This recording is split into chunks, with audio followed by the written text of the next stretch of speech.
So do I start speaking now? Is it on? Yes. Oh, great. So, This one goes plugs in here. this was the poetry. Some of you might recognize it. Okay, Julia, there's a double auxiliary. Have I done any good in the world today? Have I helped anyone in need? Have I cheered up the sad and made someone feel glad? If not, I've failed indeed. Has anyone's burdens been lightened today because I was willing to share? Have the sick and the weary been helped on their way? When they needed my help, was I there? So wake up. Do something more. Dream, and then dream like your mansion's on high.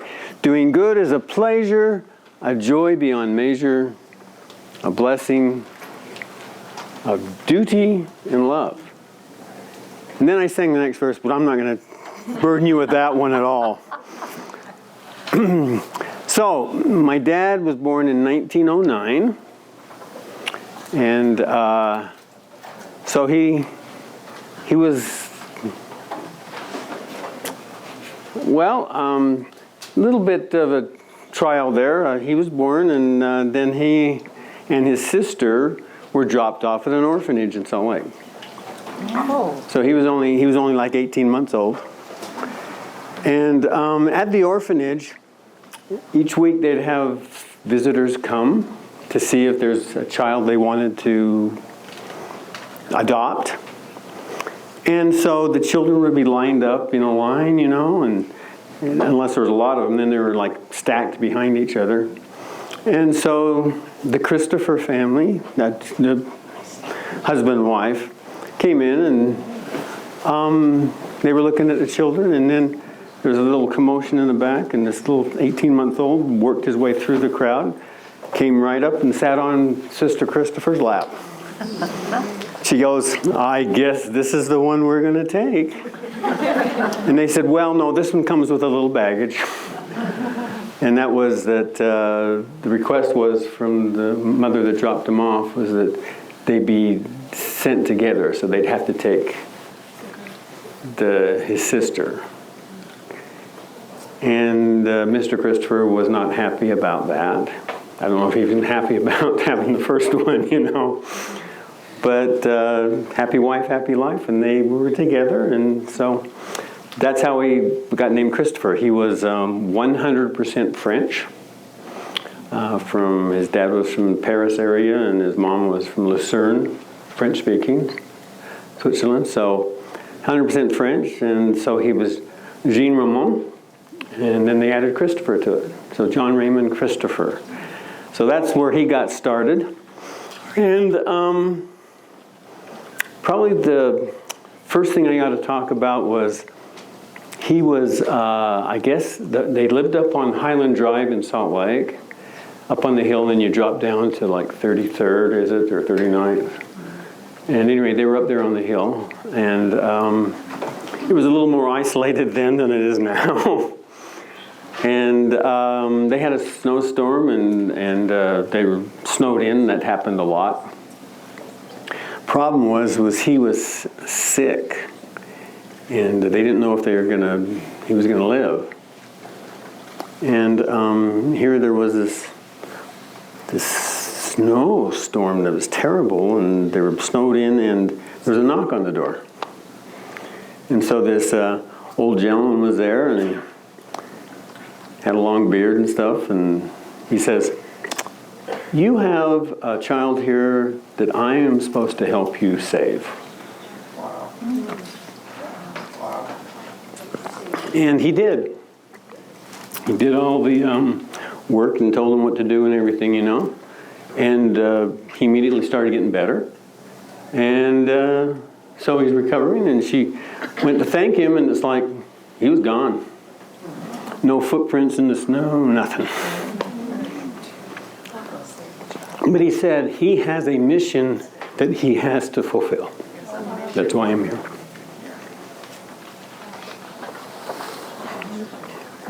And he was able to do that. So as he got a little older, he used to say that he was the most constipated boy in Salt Lake City. And he'd go to the doctor, and the doctor would say, so what's wrong? He says, I haven't gone. He says, well, how long has it been since you've gone? He says, oh, several weeks. The doctor says, well, don't worry, it'll come. It's a tube, goes in one end, comes out the other, it'll come. Don't worry about it. He didn't figure that was right. But, so, you know, he kind of looked into alternative things. And then his mom got dropsy and was really sick.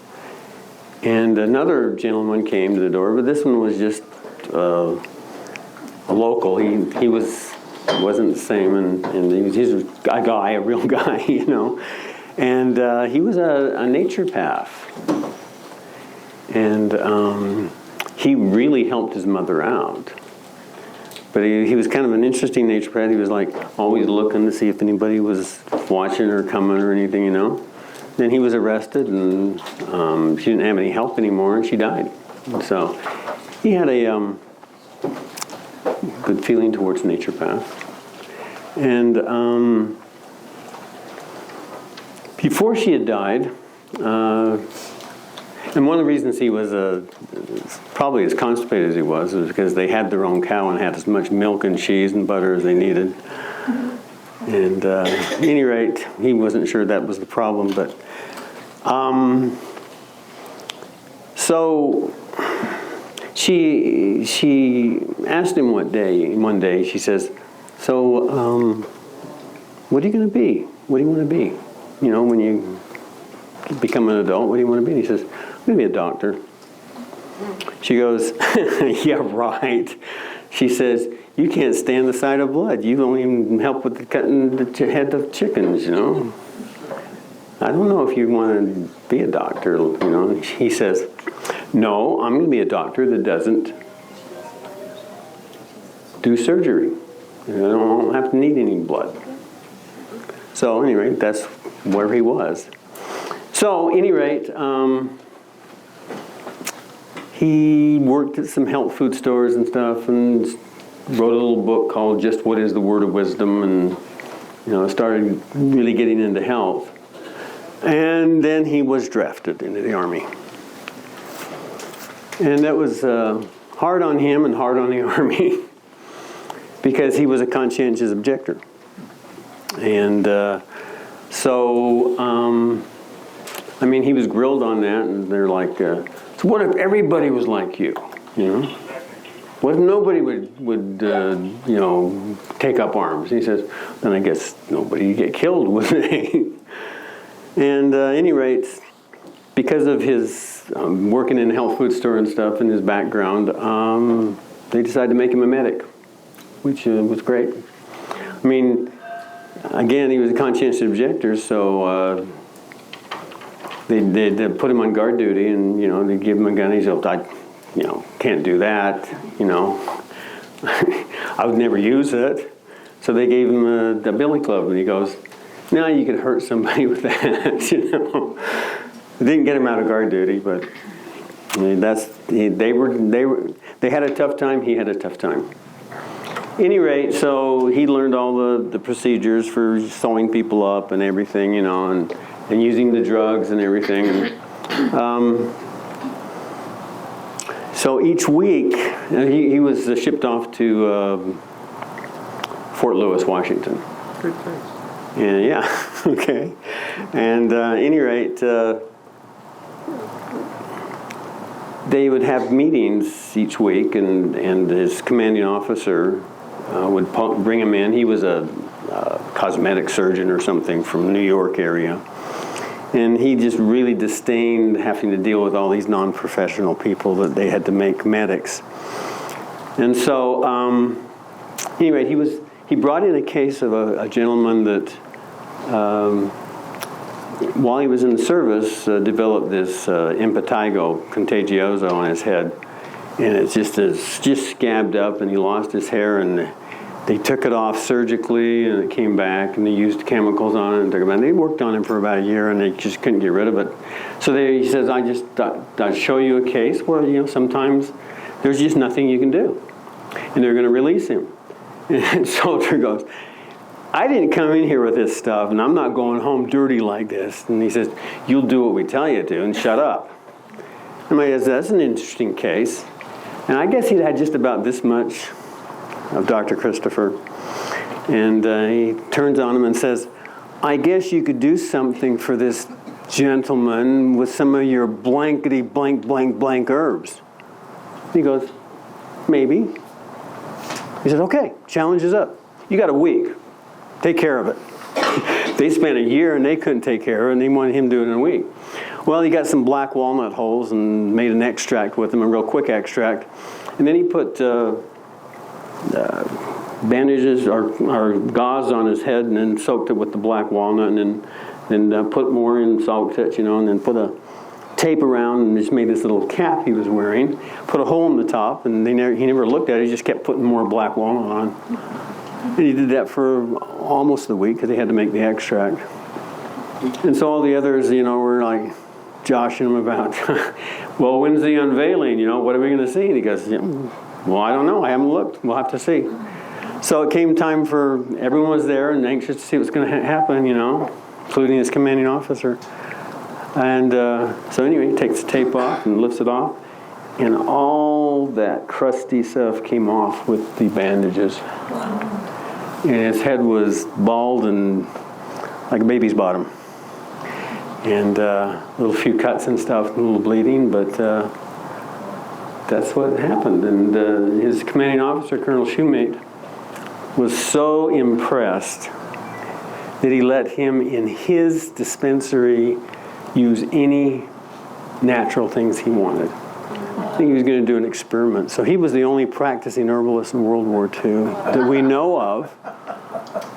And the thing is that he was so successful that he had soldiers and officers coming from all parts of the base to his dispensary. And, it was interesting. He'd see somebody, and check them out and write out a prescription, and they'd start heading for the pharmacy, and he goes, look at it. That's to the mess hall sergeant. And the mess hall sergeant really got into it, So when he said, this guy can't have any milk, they didn't get any milk. That mess hall sergeant made sure. Nobody gave him any or anything, he had to get off of it. And like I said, he was raised with their own cow, and so he wasn't prejudiced against milk. He just found out in his practice and his studies and such that people got better just getting them off of that. I'll tell you, I have a real tough time when I get a phone call from Wisconsin. It's like, oh no, maybe I better not talk about cheese. All those cheeseheads up there.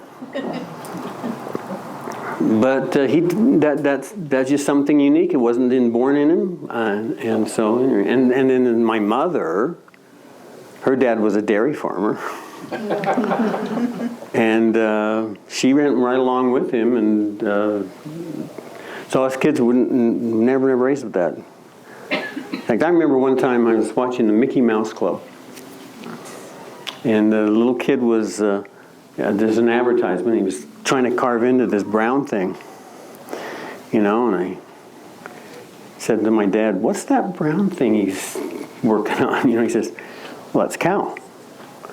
People eat cows? I had no idea. I didn't know people drank milk, Aren't those for calves? But that's how I was raised. So anyway, that's a nice introduction for my dad, I would imagine. Is that okay? Yeah. Okay. So when he got out of the service, they offered him full ride scholarship to medical school. He's like, do I still have to be in the Army? And he goes, yeah. He says, no, thanks, I'm out of here. And so at any rate, he opened up a practice as an herbalist in Washington there. And then Vancouver wasn't that far away, so he decided to go to get his master herbalist degree from Dominion Herbal College. After he graduated there, they stayed there in Washington, and he would see clients in the afternoon and evening, and in the morning he'd weed people's gardens because he wasn't quite making it as an herbalist. And the deal was that if I weed your garden, I get to keep the weeds. And they're like, take them, you know, good deal for us and good deal for you. And so he made a lot of his medications from just what he got out of people's gardens and such. And so he had a pretty good practice going, and then of course they wanted to go home, so they went to Salt Lake. And Salt Lake, I don't know where I'm saying, someplace this way. But at any rate, oh yes, and then he also got his naturopathic degree. So he was an herbalist and a naturopath. So we went to Utah and he went to open up, get his license, and the Naturopathic Association said, we're not allowing any more naturopaths in. He's like, what? And it's like, well, we're not allowing anymore. What he didn't know was that they had made a deal with the medical doctors that if they didn't allow any more, they'd leave them alone, you know. And so he got caught up in that. And so they said, but you know, if you go to another state and set up practice, then we can get a transfer. That's fine. So he went to Wyoming, and you know, I think the first person comes in and goes, naturopath, so you treat people too? He's like, yes, we do treat people also. And he did all the things the naturopaths had taught him, and he had all his equipment and stuff, you know, and all these gadgets, you know. And he treated them with that, and one day the power went off. And so his patients were waiting for him, and he's waiting for the power to come on so he could do his little machines. It took electricity. And it wasn't coming on, And, you know, everyone's getting a little bit antsy. And he goes, I don't need these machines. So he just got rid of all the machines and started practicing as an herbalist like he'd been taught in the first place. And he got a very successful practice going after he got rid of the junk. And he basically did iridology, and he did reflexology, and he did herbology. And he kind of self-taught on the iridology, and he got in touch with Bernard Jensen. I'm trying to think of the first name, Bernard Jensen. And he says, well, sure, come on down, and we'll let you get educated here. And he says, and when he got down there, he says, well, let's see where you are, you know, on your self-studies. So he would see a patient, and he'd have him, you know, read his eyes and then, you know, write it down and stuff. And then he would do it. It's like, you don't need a teacher. You're fine. You're doing it just great. And so he was self-taught on that. I tend to think he was a little bit psychic. And so I think that's why he was so good with the iridology, is because I think he didn't need the iridology, he used it as a tool. Anyway, again, he was very successful, but they really wanted to be home. They wanted to, they said in their journals that, you know, we'd gone to Salt Lake to visit and came back to Evanston and missed the one day of summer. And so they decided they'd go back to Salt Lake because he had his practice, and then he was going to transfer over. And he got there and they go, we're not accepting transfers either. So he just decided, well, you know, I went to the same school they did, you know, I'm qualified, I'm just going to open up. So he just opened up. And the naturopaths were the first ones to sick the government on him. And so he went through arrests and court, and I mean, I don't know how many times he was arrested and put in jail and then went to court and stuff, you know. But it ended up being a total of 6 times. And the thing is that he'd go to court and he'd win. And so he'd go, I guess I can practice. And then they get him on something else. And then he'd win that one, and I guess I could practice, you know, and they'd get him on that.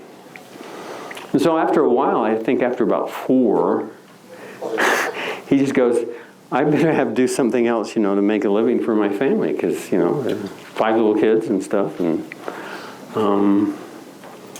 And then got back into it in the 60s.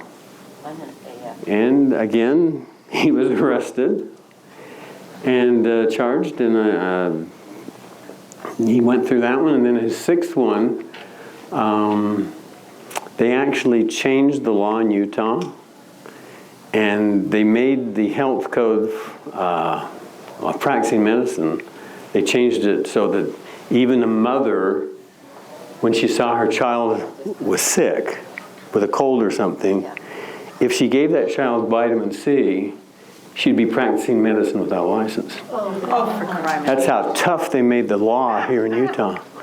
So he was the first one convicted under the law, and he lost this one because they changed the rules. They moved the goalpost, you know. So he was arrested, and in Utah it's a felony to practice medicine without a license.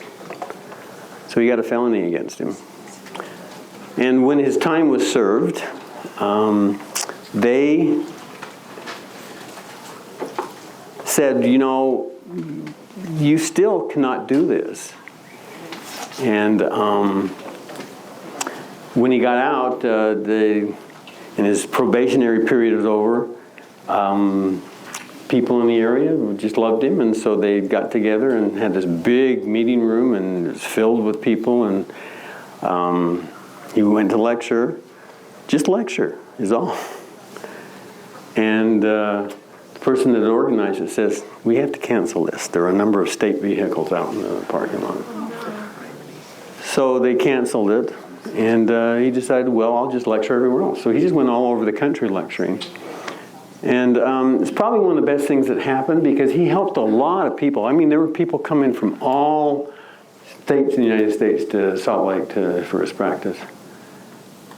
And so he just decided to start lecturing every place else. And so he did. But he also kind of, depending on the place, and he was in San Francisco, and they said, oh, things are different here in California. They're not like Utah, you know. So this is when I was running the herb shop for him. And so he's down there in San Francisco, and we get this call, I'm in jail. And he was lecturing in a church and doing eye readings. He was also doing that. And this was a church, and the police broke down the door, you know, and they arrested him. And the bail set on him, and this was back in 75. So a dollar was a dollar. It wasn't a dime like it is now. So they put $50,000 bail on him. So he had to stay in jail. You know, he was like, and the arresting officer goes, whose toes did you step on? But he always seemed to, it wasn't because he never had a patient have a problem with him. It was always them. And so, any rate, a lot of the hippie guys and stuff, you know, back in that era, some of you might know some of them, Michael Tierra, James Green, Rosemary Gladstar, all these. Well, you might not know them, but boy, they've been very popular herbalists for quite a while. At any rate, they got together and they found an attorney to represent him, and he was able to get it down from 50,000 to 5,000, and then bail on 5,000 is what, 500 or something. So we got him out of jail, and it just kept going that way. And so we decided, well, no way are you going to ever practice anywhere. You just go ahead and lecture and help people, you know, and help them get on their own programs and stuff, and that's what he did. And so he was lecturing in Sacramento, and I was in the back of the room selling herbs. And nothing happened, we were fine, you know. He'd been there a number of times at Wilfley's. I don't know if anybody's ever from that area. But he went from there down to, I believe, the San Diego area to lecture, and I went home, and he was handed his papers at the podium in San Diego. Papers to appear in court. So they got him again. And since I wasn't there, and I'd been in the back of the room selling herbs, the California Highway Patrol took the papers and gave it to the Nevada Highway Patrol. They drove it across the state and gave it to the Utah Highway Patrol. The Utah Highway Patrolman came up to my door and served me my papers. So I had the problem too. And we finally settled out of court, and they wanted this big amount of money, and we're going, can't do that. So they finally again got it down to about $5,000, and we're like, can you give us terms? It was never that we were so successful financially. That he's just very successful in his doctoring and his lecturing, and so he started lecturing for National Health Federation, and they still have their magazine they put out. And they're still doing a good job, but the naturopaths that were there with the National Health Federation did not want this Dr. John Christopher, to lecture for them. Because he was an elderly gentleman in a three-piece suit, but he lived like a hippie, I mean, he wasn't into animal products, milk, dairy, any of those things. He was pretty much vegan, and they didn't want a vegan. And so, luckily, I don't know if you remember. Do anyone remember Clinton's bread? Okay. Well, one of the Clintons was one of the top guys in the National Health Federation, and he vouched for him and got him onto the lecture circuit, and he was one of their most popular lecturers. So anyway, that's Dr. John Christopher. And I'm David Christopher. My credentials are DCS, Dr. Christopher's son. And, I always go and lecture, and people would go, and this is Dr. Christopher's son. So those were my credentials, and I was proud of them.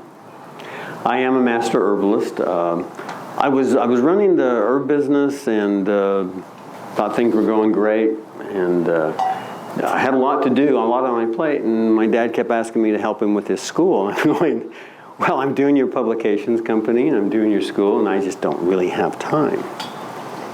But we decided to turn manufacturing and sales over to Nature's Way. And they were fantastic. They handled our products, got them everywhere. And at that time, one of the reasons they wanted to be with us is because Dr. Christopher, they'd then done a survey, and who was the best or most popular herbalist, and he pulled up somewhere around 60-something%. Next closest was like 13%. And it was just spread out from there. So he was very popular, and they were very happy to have him. And in fact, it was a good working relationship, but it was a 20-year relationship. And just to finish it up, he, before the 20 years was up, Ken Murdoch sold the company. And the new owners, who were German pharmaceutical companies, said, no, don't want to do it. Don't want to have a contract with you. So we then started up again and became the oldest new company, or the newest old company, I don't know. And got it going. Oh, I'm sorry. Okay, I'll talk a little bit louder. And so at any rate, Ken sold the business for, he never said, but he was over eating in our restaurant, Ginger's Garden Cafe in Springville. And so I got talking to him. I said, I heard a rumor that you sold Nature's Way for $40 million. He goes, I don't know where you heard that. And I said, you didn't? He says, It was $400 million. Plus their big building, the company that bought it had to rent that from them for 10 years. Wow. So it was a pretty good deal for them. But it wasn't for us, and so like we started over. And now we've got Holistic Botanicals, who was a neighbor of my sister. But at any rate, they took over manufacturing and distributing, and they have done a fantastic job. They've done a really, really good job with the Christopher original formulas. Of course, contracts help, and our contract with them was that it's 100% herb. There will be no fillers, there will be no animal products, there'll be nothing in our herbs but herbs. And the capsules will be made from vegetable source, and it's going to be 100% herb. And that's what they did. And they do it very well. The thing is most companies, when they have a lot of manufacturing, like they do a lot of manufacturing. I'm glad I'm not there anymore. I have other things to do besides that. But at any rate, when they're running all this big equipment, they can do things to make it run faster. And so if they mix the herbs with fillers, excipients, what is it? Anti-caking. Yeah, all these things. If they use that in the mix, then they go into the capsules real easy, and they can run the machines faster. So they have to run their machines about 70% as compared to the 100% they can do with the other companies. But that was part of our contract, and they stuck to it. They said, "Oh, yeah, that's what you want. That's what we'll do." So they run at a slower capacity, and they have to pay more for their workers and such, But that's what I can say about Holistic Botanicals, is that they're 100% herb. There's no fillers, no anything in them. And, their manufacturing suffers a little, but you know what? I think their reputation's really up there. So that's the Dr. Christopher formulas today. Is that a good enough introduction? Yes. Okay, tonight we're supposed to talk about plagues. Pandemics, I think they call them, I'll have to tell you about a pandemic. Dr. Christopher was lecturing in Snowflake, Arizona, and it was a crowd like this, and they always had question answers, and so someone raised their hand. He says, yes, and they said, "What do you do for the plague?" He's like, "What?" He said, "The plague." "The plague? The Black Plague? Like back in the 1300s or whenever that was?" And they're like, "Yeah, we got an outbreak here in Arizona." Because I guess I don't know what is that. Whatever causes the plague, is it a virus or a bacteria? I can't remember. I think it's a bacteria. Anyway, it's carried by wild animals. So it is possible, and they do have them every so often in different places. And so people hadn't been infected yet, but the animals were having a problem. And they were afraid it was going to get into, population. So they want to know what to do about that. He's like dumbfounded, plague. So he said a little prayer, and he gave him a formula for anti-plague. Wow. And and they wrote it down, and so he didn't think any more of it, and got word that it took care of the problem there, and he had no idea what he told them, But one of his students locally, in the Spanish Fork area, had a friend in Snowflake, and they told him about it, and so she wrote it down, and she made it up. It wasn't marketed or anything. It was just she'd made up Dr. Christopher's anti-plague formula. It's called anti-plague. Well, she found someone that had the plague. Well, sort of. It was the flu, and it was me. And so I was taking 17 hours at BYU. I was running both his companies. We just had a new baby who's like up at night, instead of in the daytime. And I was really worn out, and I caught a cold. took raspberry leaf tea, got rid of the cold. I was just fine. So I went right back to my busy schedule and got sick and came down with the flu. And I was down for 2 weeks. I could not move. I was flat in bed. And, you miss that much at college, it's kind of hard to catch up, especially if you're working full-time with those businesses, Christopher Publications and the Herb Company.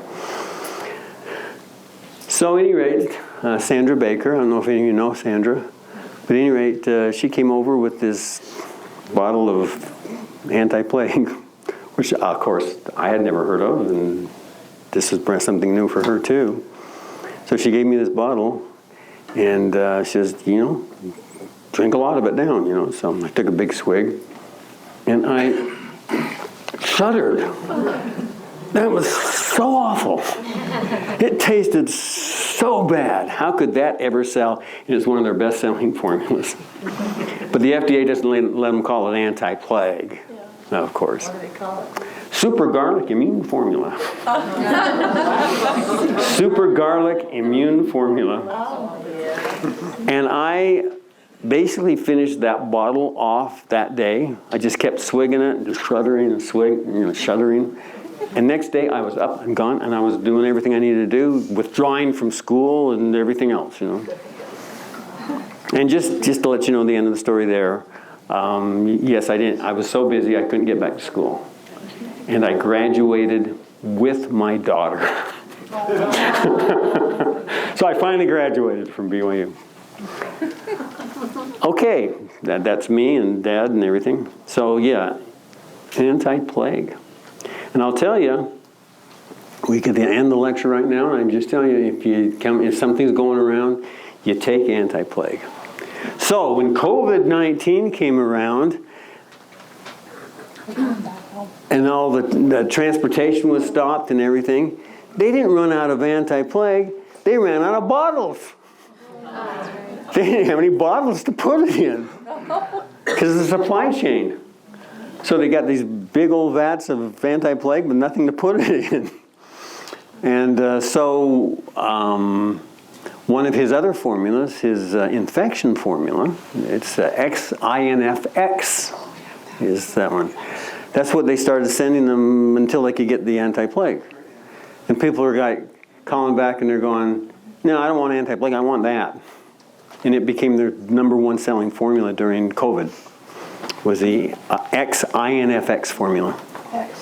XINFX. Who's selling that? Sorry. Holistic Botanicals. And the label it's got a picture of Dr. Christopher, and it says Christopher Original Formulas.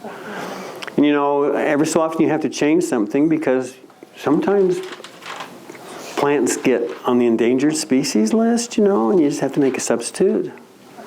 Well, I know how to substitute. I know my stuff. And so I'll do that.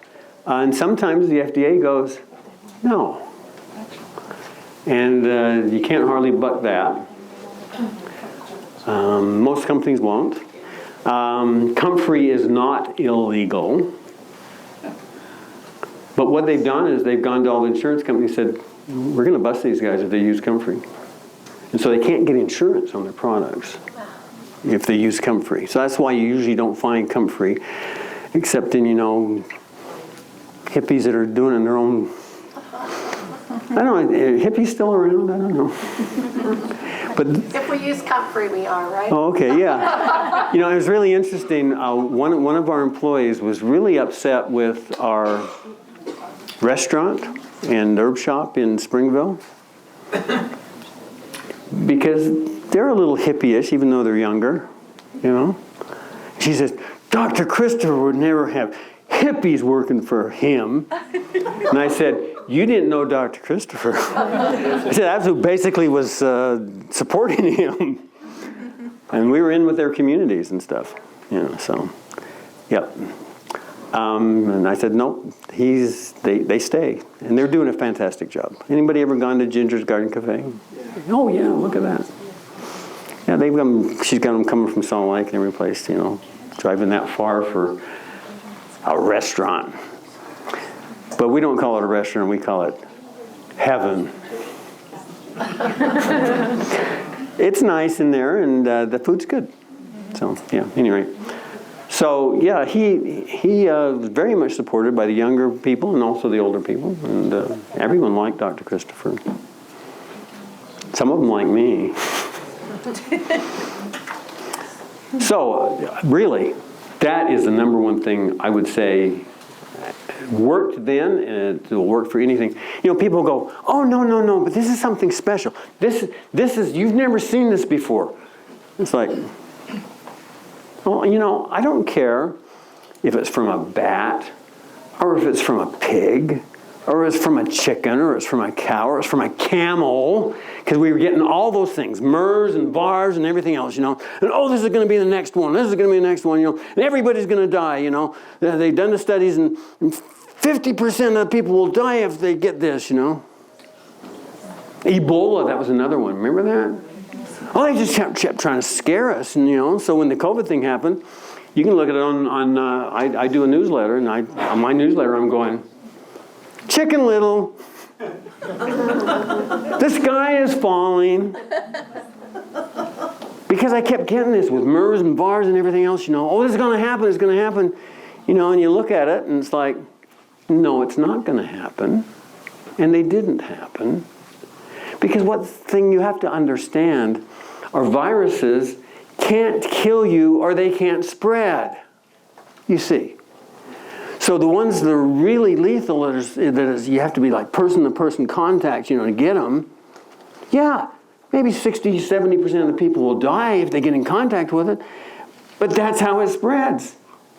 And so you're not going to get one guy just putting his arm around everybody and kissing them all through Africa and then all through the United States. And it's like, your chances of getting this, and the media just, oh, you're going to die from Ebola, you know, or you're going to die from MERS or VARS or, you know. And I kept going, no. You don't understand. A virus can be lethal, but then it's not going to spread because it kills the people that it's incubating in. They die, and the virus got no place to go. So viruses change. And they'll change so they're not so lethal, so they can spread. And so the viruses that spread really fast aren't lethal. So that's the thing. So what's the big plague that we have today? What's the pandemic that we have today that we've had for a long time? Colds. You cannot stop a cold virus. There's no way. You can't put yourself in a bubble. You can't avoid a cold virus. Do you understand? Yeah. And that's exactly what happened with COVID, isn't it? Yeah, it's brand new. You know, this bat bit not an armadillo, but what's that other one? And then they ate that one in the Chinese market, and that's how we all got COVID. Never was, never would be. But it was new. And so no one had ever had that before. And so it was genetically engineered. So they took something that spread really fast, which is like colds, you know. So you got rhinoviruses. Those aren't Republicans. It's spelled R-H-I-N-O. I guess they're hyperactive rhinos. But you got your rhinovirus and you've got your coronaviruses, and those are the main two. But there's 200 different viruses that cause respiratory infection. Those are the two main ones. And as far as flu is concerned, the A and B accounts for 20% of flu, of respiratory infections. Just 20%.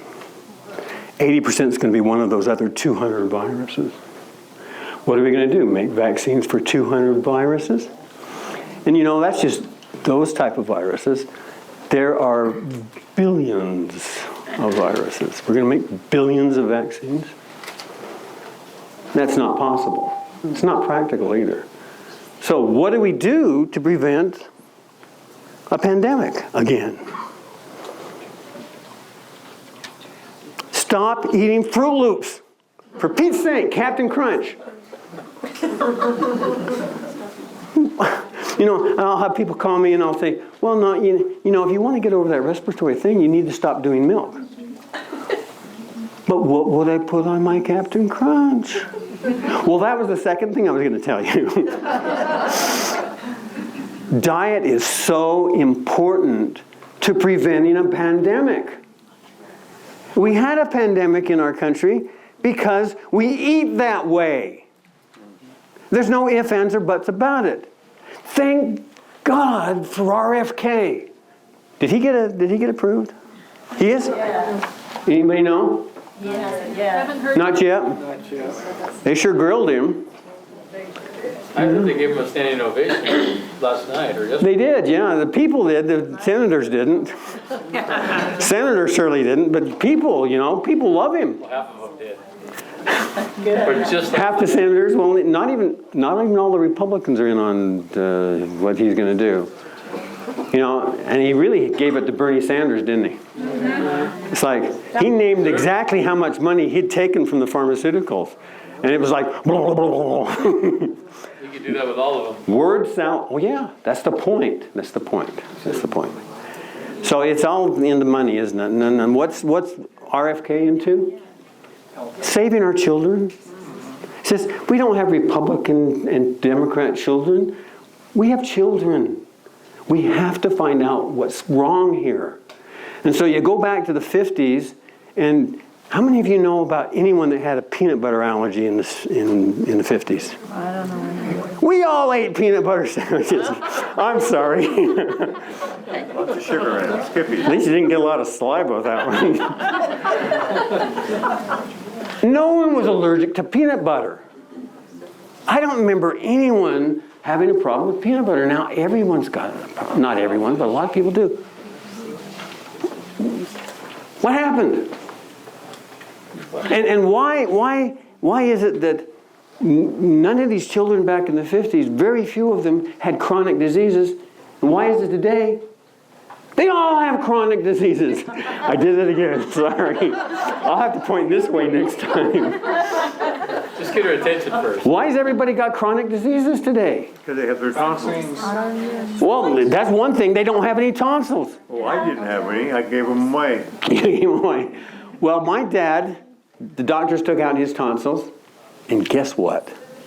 They grew back. So guess what they did? They took them out again. And guess what? They grew back again. So they scheduled him to take them out again the third time. And he goes, nope, that's it. You took them out twice. I guess God wants them in there, and now I'm going to keep them. And he died with his tonsils intact. Why? What are tonsils? What's so important about tonsils? It's your first line of defense when you've got an opening here and you got an openings here. It's your first line of defense against all the microbes that are out there that we cannot destroy and we don't want to destroy. We live in an environment where there is no way you can run away. When I was younger, I ran across the room. There is no way you can kill everything else but you. We all work together. And so the very best thing you can do to avoid a pandemic is make your immune system healthy so that it'll handle anything that comes along. And it does. And like I've told people on the phone, as they call them, they're so concerned about this new thing that's going around. And I'll tell them, I don't care if it comes from a cow. I don't care if it comes from a chicken. I don't care if it comes from a bat. I don't care if it comes from Mars. Your immune system is designed to protect self and destroy non-self. No ifs, ands, or buts about it.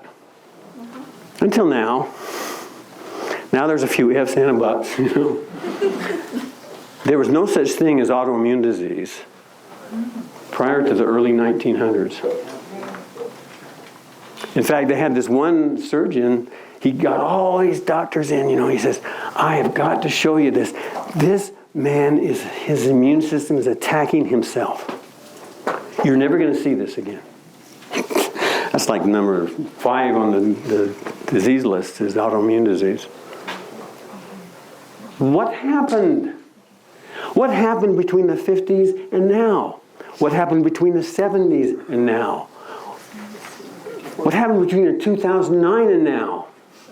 I mean, I think in 2005, autism was 1 in several hundred, and now it's 1 in, according to the source, 1 in like 25, and sometimes it's down in single digits.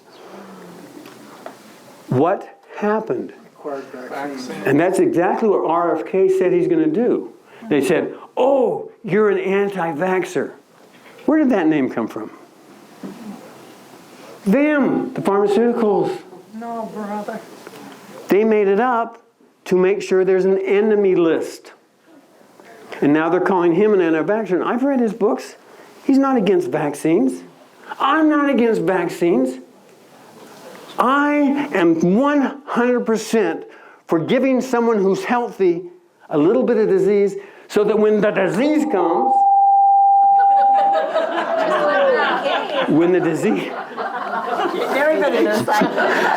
so that when the disease comes, you'll be ready for it. Because it takes your body a couple of weeks to get used to something that you haven't had before.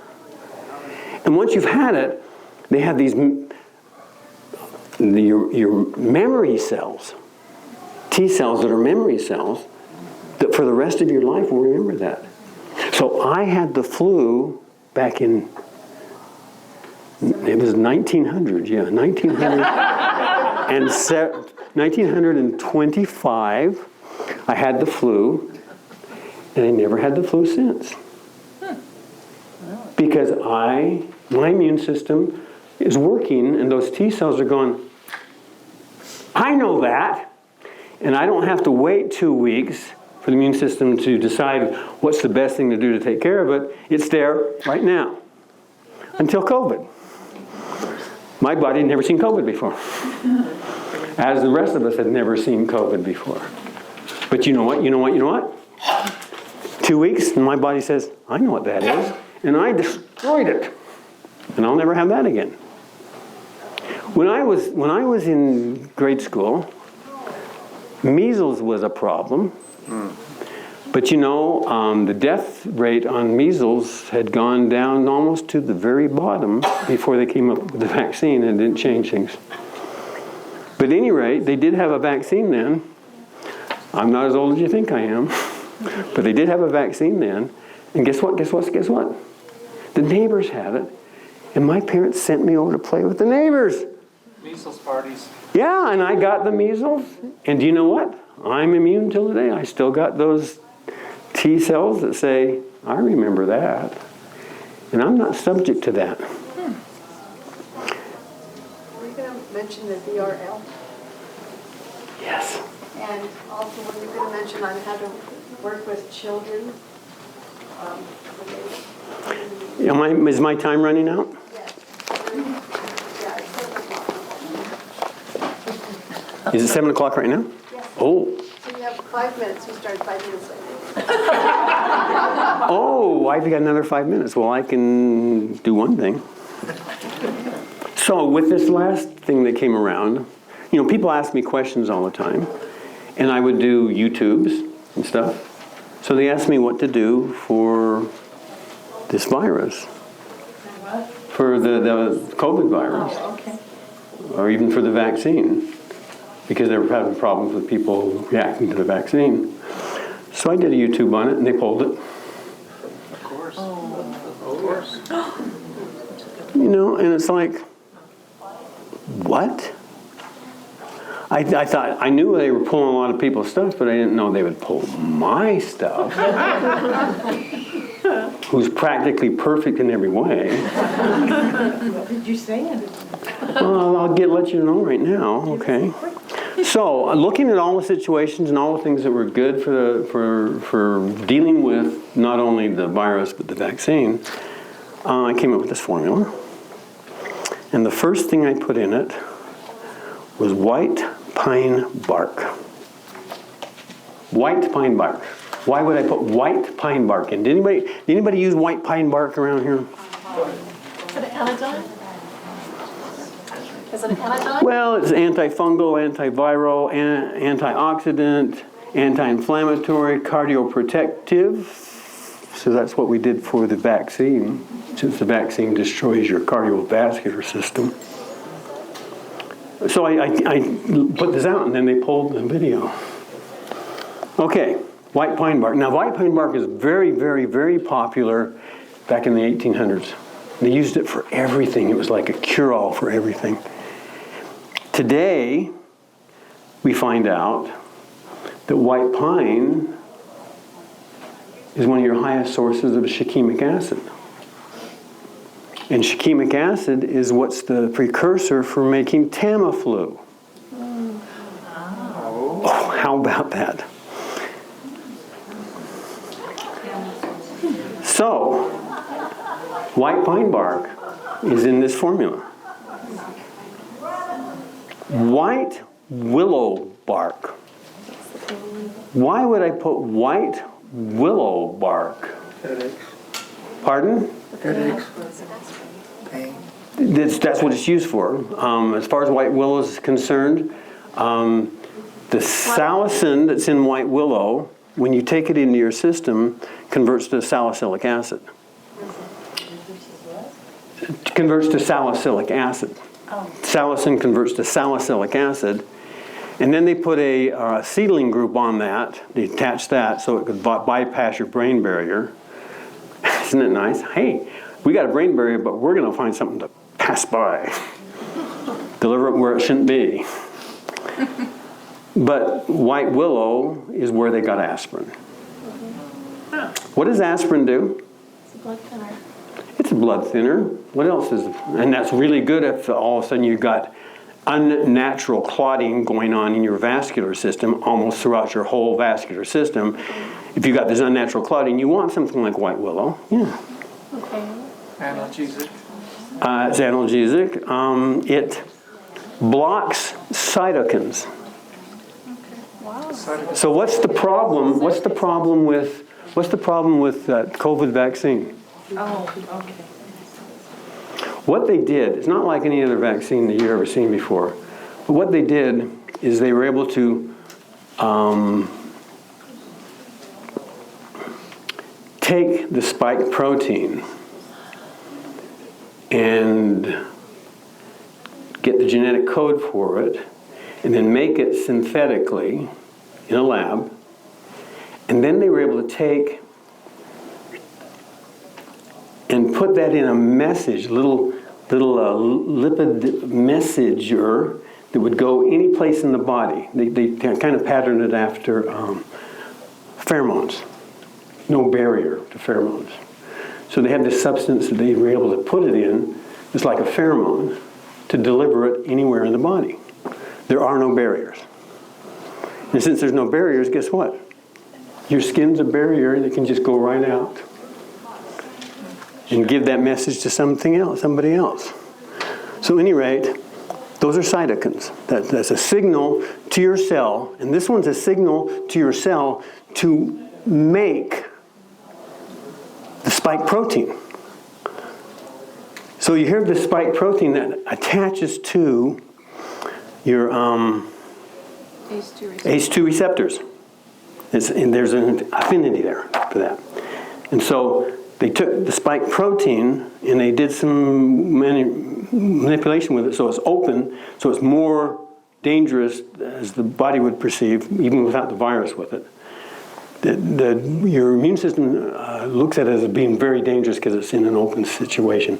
So that's how they got it, and then they did that, and they sent that signal, that cytokine, to your cells to produce, to manufacture inside the cells those spike proteins. No off switch. No off switch, no. But there's, you first look at it, it's like, genius. You don't have to give a virus to somebody that's been attenuated, But then it's like the whoops factor, and now they're finding that those spike proteins that all your cells are manufacturing and then releasing into your system get into those receptacles, ACE2 receptacles, and cause unnatural clotting. So your body's producing now something that causes unnatural clotting. So yeah, a good thing they have white willow there. Blocks the cytokine, helps with the clotting situation, and makes you feel better. Okay. Turmeric. Blocks cells from making protein. So the turmeric has that ability to keep your cells from making the protein, the spike protein. That's what turmeric does. It's also anti-inflammatory. Guess what else? Guess what else? Stops blood clotting, breaks up clots, alleviates the anosma, and agisa. As you lose your sense of smell, your sense of taste. It helps clear that up. Is that a good one to put in there? And it blocks viral replication. Dang, that's a good one. It's got raw cacao, which is antiviral, antibacterial. Look at this one. FDA's not going to like this word. It's anti-plague. Really? Anti-plague. India's been around a long time. It has anthocyanins in it. It boosts the immune system. Here we go. Cacao. Next one is, and I'm sure most of you are familiar with this one, star anise. Are you talking about a specific formula? Yes. Star anise? Formula called? VRL. Thank you. So star anise. Now, probably the best thing to know about this one is that during the Black Plague in Europe, that was going all over the world because of trade and stuff. They got it in China. The only thing they used for the Black Plague in China was star anise.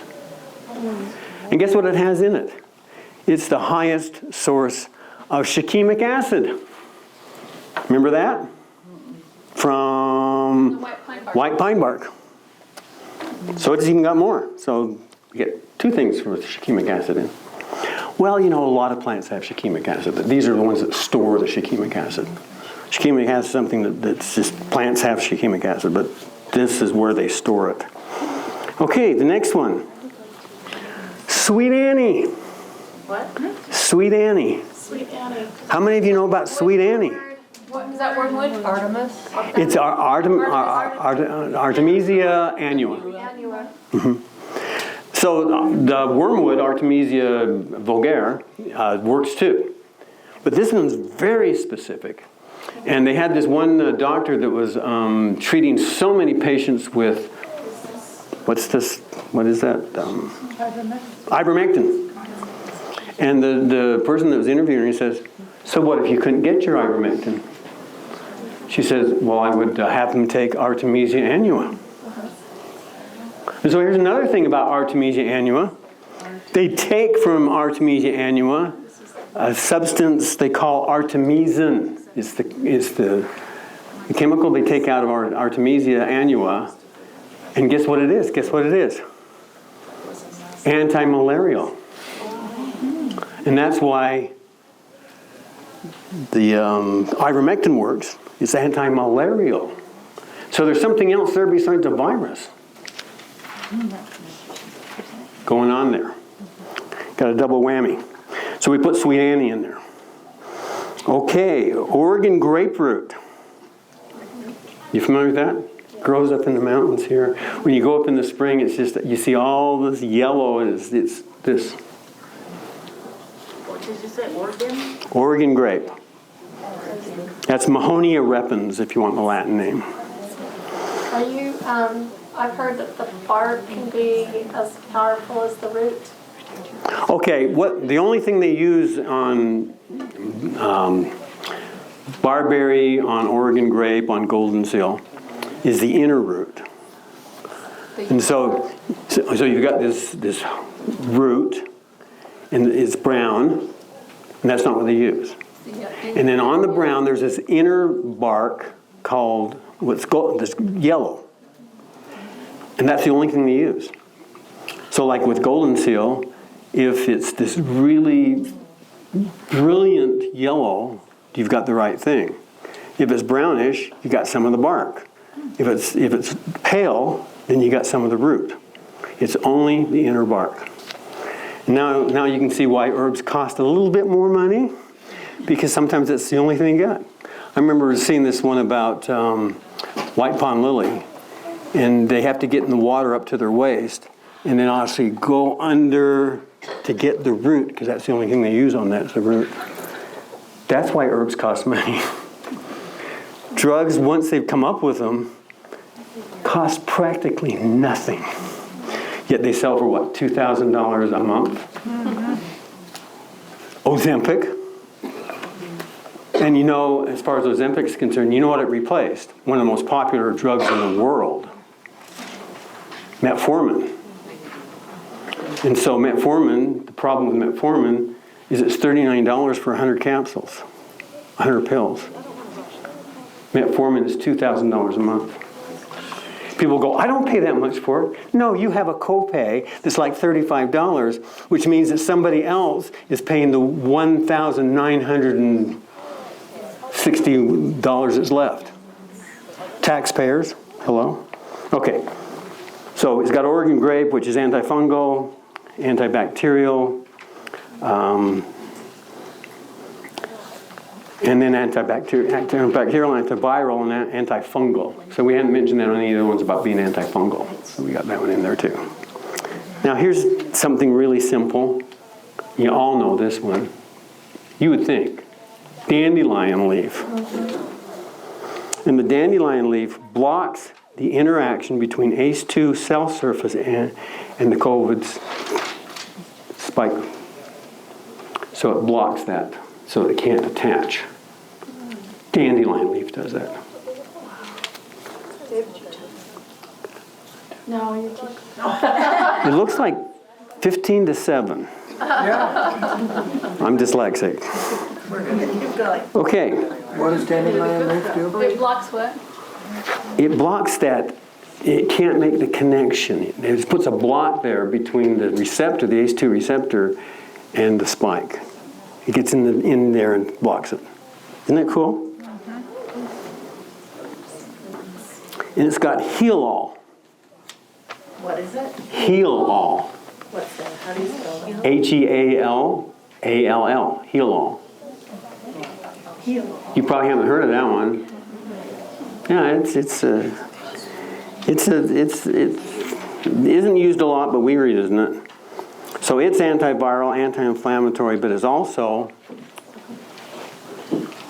destroys the biofilm that the virus or the bacteria coats itself with, so you can't get your immune system to it. An herb breaks down the biofilm. Is it a root? Is it a bark? Is it a leaf? It's the herb. Is that the name of the herb? Heal-all. Yeah. And then, of course, from the Bible, because they got rid of plagues back at Bible time, we have frankincense, or boswellia is what they call it today. That's the VRL formula. I am sorry we don't have time for so much more than we could have said. But at any rate, there you go. We'll have you back. Thank you so much. Oh, wait. We're going to give you a book. How's that? And I was going to, say a lot from the book, but... Thank you. let me just show you. In the back, read the whole book, Thank you. But in the back of the book, it has the formulas of Dr. Christopher's. That's what I love about Dr. Christopher. And all the things in the R's. Respiratory, and just... Is your formula equal parts?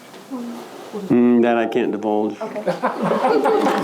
Dr. Christopher gave everybody his formulas, but our contract does not let us divulge the parts anymore. It comes in capsule form. VRL.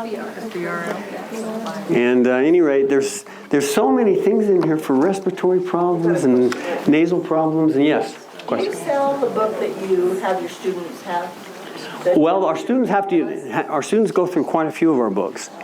Right, but it's a big one that tells how to make. Yeah, there's two big ones that they look almost identical. Yeah. One is the School of Natural Healing, which is the one you're probably thinking of. Okay. And the companion one to that is Herb Syllabus. Okay. And on the Herb Syllabus is a traditional herbal, where it goes through the herbs alphabetically. And then each herb is a whole chapter. Do you sell them We do. at the store? ChristopherPublications.com if you can't get down to the store. Okay. But they do have them there at Herb Shop and Ginger's Garden Cafe. Okay. But so on ChristopherPublications.com, you can go in there and see everything that they have available. Okay, and the first one you said the name was? School of Natural Healing. Okay. That's the big yellow one that's been around forever. And then Herb Syllabus, which is just a little bigger, and it has every chapter has a wonderful colored picture of the plant by Stephen Foster, probably the best photographer. I can say that now because he's dead.